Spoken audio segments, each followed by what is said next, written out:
Tutor Rajesh চ্যানেলের পক্ষ থেকে তোমাদের সকলকে স্বাগত। আজ আলোচনা করব সপ্তম শ্রেণীর পরিবেশ ও বিজ্ঞান বিষয়ের প্রথম পর্যায়ক্রমিক মূল্যায়ন বা ফার্স্ট সামেটিভে 2024-এর নমুনা প্রশ্নপত্র বা সাজেশন নিয়ে। তোমরা জানো এই পরীক্ষায় পূর্ণমান 15 এবং তার জন্য তোমরা সময় পাবে 30 মিনিট। প্রথমেই এই পরীক্ষার সিলেবাস নিয়ে তোমাদের জানাবো। দেখো, ভৌত পরিবেশ। এই ভৌত পরিবেশ অধ্যায়ের তাপ যে অংশটি রয়েছে অর্থাৎ 1 থেকে 14 পৃষ্ঠা, এই 1 থেকে 14 পৃষ্ঠা আসবে।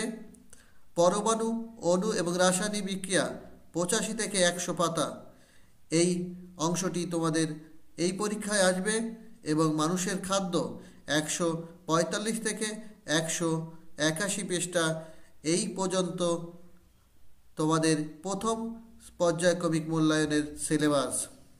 দেখো, আমি যে প্রশ্ন প্যাটার্ন এবং নম্বর প্যাটার্ন ফলো করেছি, এই নম্বর প্যাটার্ন অধিকাংশ স্কুল ফলো করে, তবে স্কুল ভেদে এই নম্বর বিভাজন ভিন্নতা লক্ষ্য করা যায়। এখানে যে এমসিকিউ আকারে যে প্রশ্নগুলি দেওয়া আছে, অনেক স্কুলে এগুলি এসএকিউতে আসতে পারে, বা এসএকিউতে যে প্রশ্নগুলি দেওয়া আছে সেইগুলি এমসিকিউতে আসতে পারে। সেই জন্য তোমরা এই প্রশ্নগুলি খাতায় লিখে অনুশীলন করো, মুখস্থ করো। যে ফরম্যাটেই আসুক তোমরা প্রশ্নের উত্তরগুলি দিতে পারবে। এবং প্রথমে বলে রাখি, আশা করি এই প্রশ্ন থেকে তোমরা 90%-এর উপরে কমন পাবে। দেখো, প্রথম এমসিকিউ, তাপ হলো এক প্রকার শক্তি, এটি ভুল না সঠিক? এটি সঠিক। দেখো, তাপের একক এসআই পদ্ধতিতে হচ্ছে জুল। বরফের গলনের লিন তাপ 80 ক্যালোরি প্রতি গ্রাম। ফারেনহাইট থার্মোমিটারের ঊর্ধ্ব স্থিরাঙ্ক 212 ডিগ্রি ফারেনহাইট।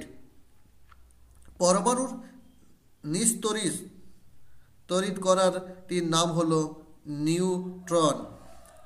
দুটি বস্তুর তাপমাত্রা সমান হলে তাদের তাপের পরিমাণ সমান এবং অসমান দুটি হতে পারে। একটি প্রত্যক্ষ রাসায়নিক বিক্রিয়া, দেখো 2H2 প্লাস O2 সমান 2H2O, অর্থাৎ 2 অণু হাইড্রোজেন, 1 অণু অক্সিজেন, রাসায়নিক বিক্রিয়ার ফলে উৎপন্ন হয় 2 অণু জল। দেখো, Al2O3 এই মৌলের Al এর যোজ্যতা কত? 3। ক্যালসিয়াম পরমাণু দুটির ইলেকট্রন ছেড়ে দিলে সেটি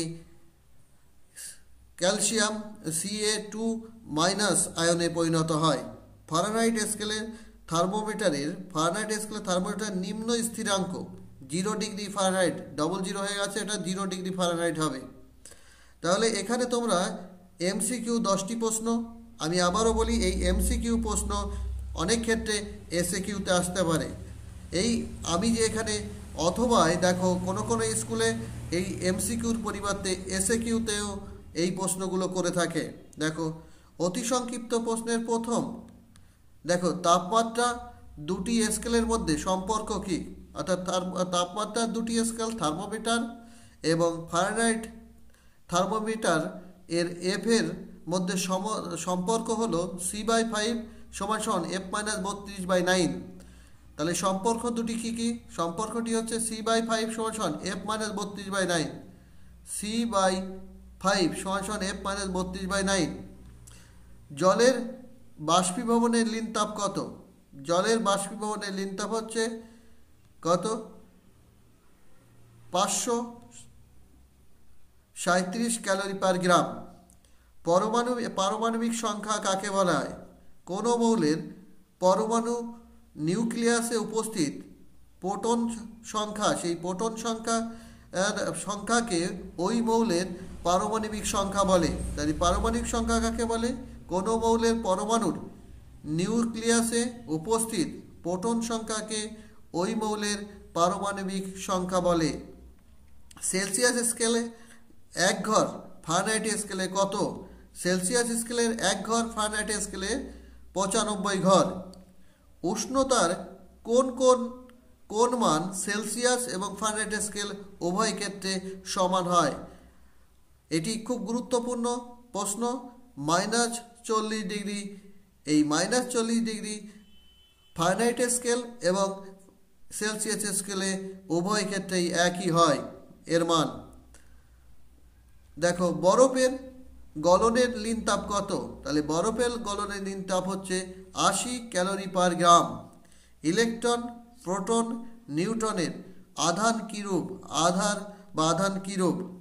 দেখো ইলেকট্রনের আধান হচ্ছে ঋণাত্মক আধান চার্জ অর্থাৎ প্লাস পজিটিভ। প্রোটনের হচ্ছে ভুল বললাম, ইলেকট্রন এর ঋণাত্মক অর্থাৎ নেগেটিভ আধানযুক্ত, প্রোটনের ধনাত্মক বা পজিটিভ আধানযুক্ত এবং নিউট্রনের চার্জবিহীন বা নিস্তরিত। ফসফেট মৌলের যোজ্যতা কত? ফসফেট মৌলের যোজ্যতা হলো 3। ফসফেট মৌলের যোজ্যতা হচ্ছে 3। পটাশিয়ামের চিহ্ন কি? তাহলে পটাশিয়ামের চিহ্ন বা পটাশিয়াম মৌলের কে দিয়ে প্রকাশ করা হয়? এবার আসি 2 নম্বরের প্রশ্ন। অধিকাংশ ক্ষেত্রে একটি আসে। এখানে যে প্রশ্নগুলি দেওয়া হয়েছে সেই প্রশ্নগুলি থেকে তোমরা অবধারিত কমন পাবে। মাটির কলসির জল ঠান্ডা হয় কেন? মাটির কলসির জল ঠান্ডা হয় কেন? নিশ্চয়ই জানো, মাটির কলসিতে অসংখ্য ছিদ্র থাকে। সেই ছিদ্র থেকে জল বাষ্পীভবন হওয়ার জন্য যে তাপ দরকার, সেই তাপ ভিতরের জল থেকে নিয়ে থাকে। সেই জন্য গ্রীষ্মকালে এই মাটির কলসির জল ঠান্ডা থাকে। হাতে স্পিরিট বা ইথার রাখলে ঠান্ডা বোধ হয় কেন? মোস্ট ইম্পর্টেন্ট প্রশ্ন। তাহলে ইথার বা স্পিরিট এটি হচ্ছে একটি উদ্বায়ী পদার্থ এবং দ্রুত বাষ্পীভবন ঘটে এবং বাষ্পীভবনের জন্য যে লিনতাপ দরকার, সেই লিনতাপ সেই বা ত্বক থেকে সে সংগ্রহ করে, সেই কারণে ঠান্ডা লাগে। গ্রীষ্মকালে কুকুরের জিভ বের করে হাঁপায় কেন? দেখো কুকুরের জিভ ভাষা, এখানেও বাষ্পীভবনের বিষয়টি জড়িয়ে। দেখো আমি ধীরে ধীরে এই প্রশ্নগুলি স্ক্রল করছি, তোমরা স্ক্রিনশট হোক খাতায় লিখে হোক, সব থেকে ভালো হয় খাতায় লিখে এগুলি এখন থেকে মুখস্থ করার চেষ্টা করো, তাহলে তোমরা 100% উত্তর দিতে পারবে। লিনতাপ কাকে বলে এবং লিনতাপের একক কি? তাহলে লিনতাপ কাকে বলে, লিনতাপের একক কি মুখস্থ করে নেবে। এই লিনতাপের 2টি একক আছে, একটি হচ্ছে সিজিএস পদ্ধতি একক, একটি হচ্ছে এসআই পদ্ধতি একক। বরফের গলনের লিনতাপ 80 ক্যালোরি পার গ্রাম বলতে কি বোঝো? তাহলে বরফের গলনের লিনতাপ 80 ক্যালোরি পার গ্রাম বলতে কি বোঝো? বাষ্পীভবনের লিনতাপ 537 ক্যালোরি পার গ্রাম বলতে কি বোঝো? এরপরে আসি পরের প্রশ্ন 8 দাগে, তাপ এবং উষ্ণতার মধ্যে পার্থক্য। এটিও খুব গুরুত্বপূর্ণ প্রশ্ন। এখানে যে কটি প্রশ্ন দেওয়া হয়েছে তোমরা এই কটি প্রশ্ন পড়বেই, এখান থেকে সাজেশন করতে যাবে না। তাহলে তাপ হলো এক প্রকার শক্তি, উষ্ণতা হচ্ছে তাপীয় অবস্থা। তাপ উষ্ণতার কারণ, উষ্ণতা হচ্ছে তাপের ফল। তাহলে এখান থেকে তোমরা তাপ উষ্ণতার যে পার্থক্য, সেই পার্থক্য মুখস্থ করবে বা লিখবে। এরপরে আসি লাইফ সায়েন্স বা জীবন বিজ্ঞান অংশে। এখানে দেখো শূন্যস্থানে আমি কয়েকটি শূন্যস্থান দিয়েছি। দেখো কার্বোহাইড্রেট জাতীয় খাবার হজমের পর কিসে পরিণত হয়? গ্লাইকোজেনে পরিণত হয়। চুল নখে কেরোটিন প্রোটিন থাকে। কি প্রোটিন? কেরোটিন প্রোটিন থাকে। লোহিত রক্তকণিকার প্রোটিনকে গ্লোবিন বলে। লোহিত রক্তকণিকার যে প্রোটিন তাকে গ্লোবিন বলে।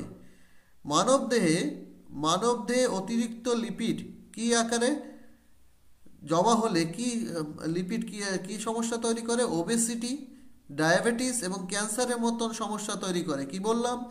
ডায়াবেটিস, ওবেসিটি ও ক্যান্সারের মতন সমস্যা তৈরি করে। মানুষের দেহের ওজনের 2/3 জল। শিশুদের একটি সুষম খাদ্য হচ্ছে দুধ। দেখো একজন মানুষের ওজন 70 কেজি হলে তাতে জল থাকছে 45 লিটার। ঘি এক প্রকার প্রাণীজ স্নেহ পদার্থ। তাহলে ঘি হচ্ছে এক প্রকার প্রাণীজ স্নেহ পদার্থ। শর্করা মৌলিক উপাদান হচ্ছে কার্বন, হাইড্রোজেন, অক্সিজেন। তাহলে শর্করার মৌলিক উপাদান হচ্ছে কার্বন, হাইড্রোজেন, অক্সিজেন। পাকা ফলে ফ্রুক্টোজ সবথেকে বেশি পাওয়া যায়। পাকা ফলে কি পাওয়া যায়? সবথেকে বেশি পাওয়া যায় ফ্রুক্টোজ। এবার দেখো 3টি প্রশ্ন এমসিকিউ বা এসএকিউ হিসাবে আসে। তেল ও জলে গুলে যায় এমন ভিটামিনগুলির নাম। তাহলে তেলে গলে বিসি, আর জলে গলে এডিইকে জলে গলে।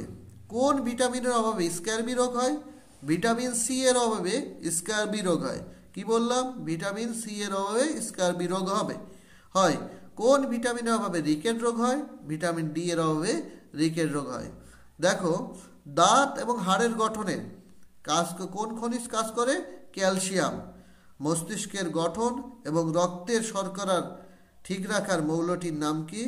শর্করা বা গ্লুকোজ। আয়রনের অভাবজনিত রোগ এর ফলে কি হয়? রক্ত অল্পতা। আয়োডিনের অভাবে গয়টার বা গলগণ্ড রোগ হয়। ভিটামিন বি এর অভাবে ঠোঁটে ঘা হয়, জিভে ঘা হয়। ভিটামিন এর অভাবে রাতকানা রোগ হয়। দেখো রক্ততঞ্জনে অর্থাৎ রক্ত জমাট বাঁধতে ভিটামিন কে এর অভাব হলে রক্ত জমাট বাঁধতে চায় না। এরপরে 2 নম্বরে একটি প্রশ্ন লিখতে আসে অধিকাংশ স্কুলে। দেখো এই প্রশ্নগুলো মুখস্থ করো। ডায়াবেটিস কাকে বলে? এই সমস্যা কেন হয়? এই সমস্যা কিভাবে এড়ানো যায়? তারপরে দেখো 2 দাগ, স্নেহ পদার্থ বা লিপিড কাকে বলে? লিপিড মানুষের কি কাজ করে? এবং সর্বশেষ যে প্রশ্নটি আমি সাজেশনে দিয়েছি, ফাইটোকেমিক্যাল বলতে কি বোঝো? ফাইটোকেমিক্যাল বলতে কি বোঝো? তাহলে এই প্রশ্নগুলি তোমরা খাতায় লিখে নাও। খাতায় লিখে এখনো 2-3 মাস সময় পাবে। তোমরা এই প্রশ্নগুলি লেখার চেষ্টা করো এবং মুখস্থ করো। তাহলে অবধারিতভাবে তোমরা এই প্রথম পার্বিক পরীক্ষা বা প্রথম সামেটিক পরীক্ষায় কমন পাবেই। ভিডিওটি যদি ভালো লাগে অবশ্যই তোমরা আমার চ্যানেলটি সাবস্ক্রাইব করবে এবং যাতে পরবর্তী ভিডিওগুলি তোমাদের কাছে সবার আগে পৌঁছায়। বন্ধুদের মধ্যেও শেয়ার করতে ভুলবে না।